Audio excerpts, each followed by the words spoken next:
lupa ya, subscribe, like, komen, dan share video ini.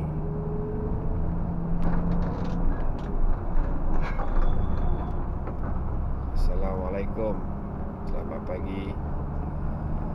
Kita sambung lagi perjalanan dan celoteh pagi. Kita berada di Sungai Petani melepasi persimpangan lampu isyarat Aman Jaya menuju ke Kuala Ketil. Dalam video yang sebelum ni kita sembang ataupun berceloteh, bercerita di atas pengalaman menjadi pemandu bas, daripada bekerja dengan orang hingga mempunyai dah mempunyai sendiri ni. Kita bincang yang sebelum ni adalah kebersihan. Kita baru melewati traffic light pening yang saya gelap dalam video saya yang sebelum ni. Boleh cek dekat atas tu nanti. Okey. Untuk video kali ni saya nak bagi tahu apabila menjadi pemandu bas ni ada aspek lain yang perlu kita jaga. Contohnya bahasa dan pertuturan.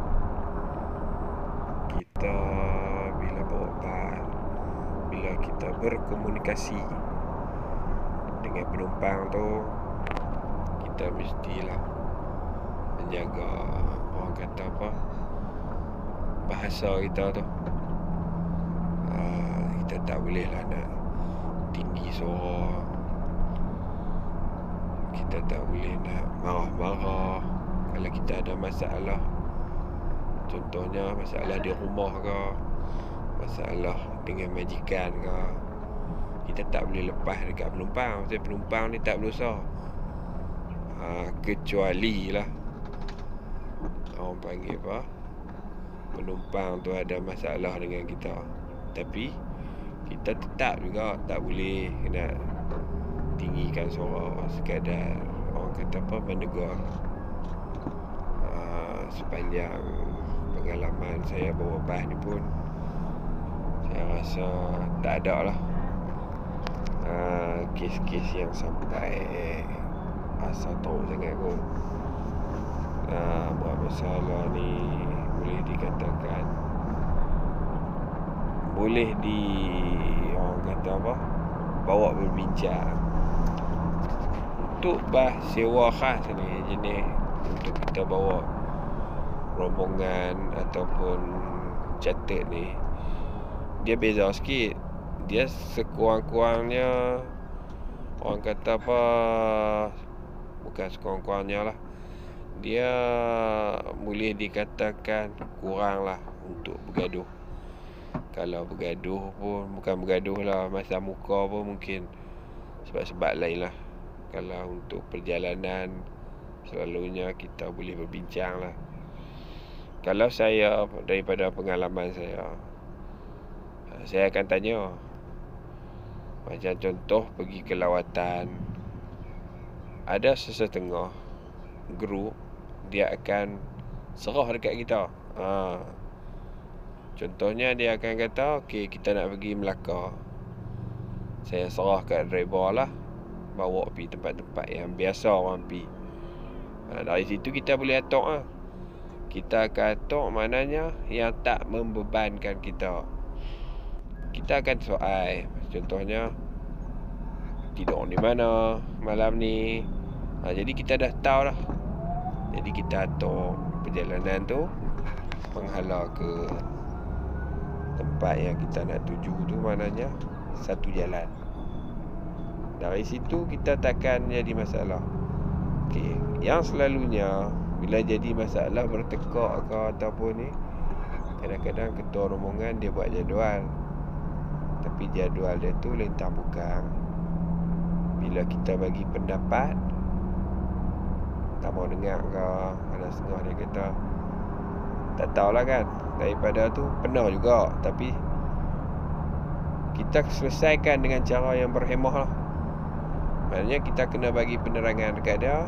Bukan penerangan yang macam mana, cuma kita nak beritahu je. Okey, jadual ni okey, elok. Tempat-tempat nak pergi pun semua elok. Masalahnya kita akan buang masa di atas jalan. Sebab apa? Mula kita pergi timur, lepas tu kita pergi barat, lepas tu kita patah balik main belah timur. Ibarat dia lebih kurang macam tu lah. Cuma yang kita nak selesaikan, kita kata okey, kalau kita nak mula dari belah timur, kita kutip habis timur hingga ke barat.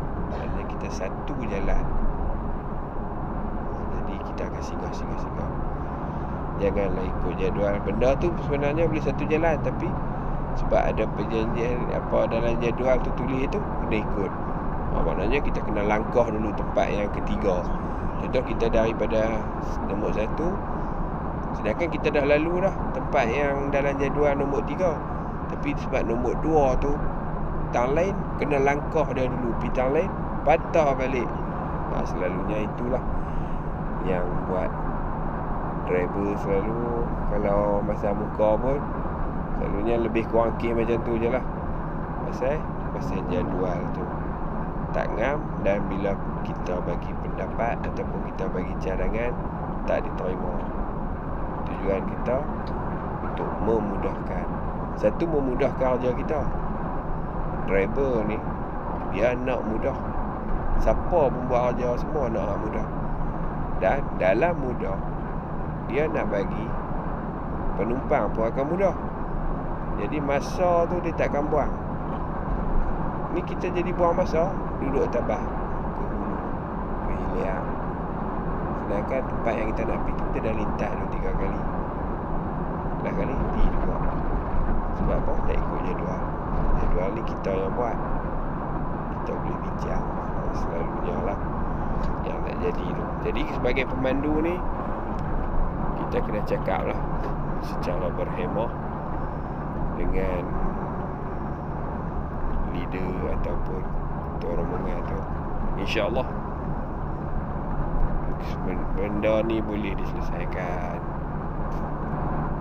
Di dalam sebuah bas yang mempunyai 40 orang penumpang, kadang-kadang kita seorang nak memenuhi hati semua tu cukup sukar lah. Orang Kedah kata cukup payah lah.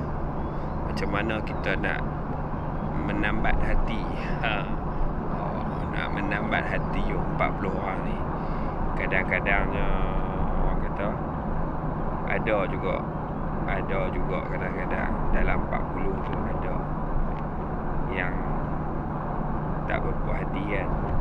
Kadang-kadang dia pun lepas kat kita juga, cakap dengan kita. Tapi kita kalau boleh sebaik mungkin lah handle bila jadi pemandu bas ni. Kita kena fikir macam tu bila kita jadi driver ni, pasal nak memenuhi, nak menjaga hati 40 orang kita seorang. Jadi saya harap dengan sikit penerangan kepada yang bakal menjadi pemandu tu, boleh ambil tip ni. Bersedia kita kena bersedia awal. Maknanya bila kita dah duduk dalam bidang ni, pada yang berpengalaman tu mungkin mereka akan dengar, mungkin mereka akan anggap kata benda ni macam tak ada apa lah, pasal benda tu dah jadi perkara biasa. Bagi orang yang baru, jangan cepat melata. Kena, orang kata apa, sifat sabar tu kena ada dah dari mula. Bahasa-bahasa yang kurang elok tu, kalau boleh jangan keluar lah. Contoh dia macam ni, kita tengah drive macam ni, kalau ada kenderaan yang dengar ni, duk brek macam ni kadang-kadang ada setengah pemandu tu dia duk beletiang sorang-sorang, tapi penumpang duk dengar. Dia nak marah. Tengok ni. Contoh ada siap.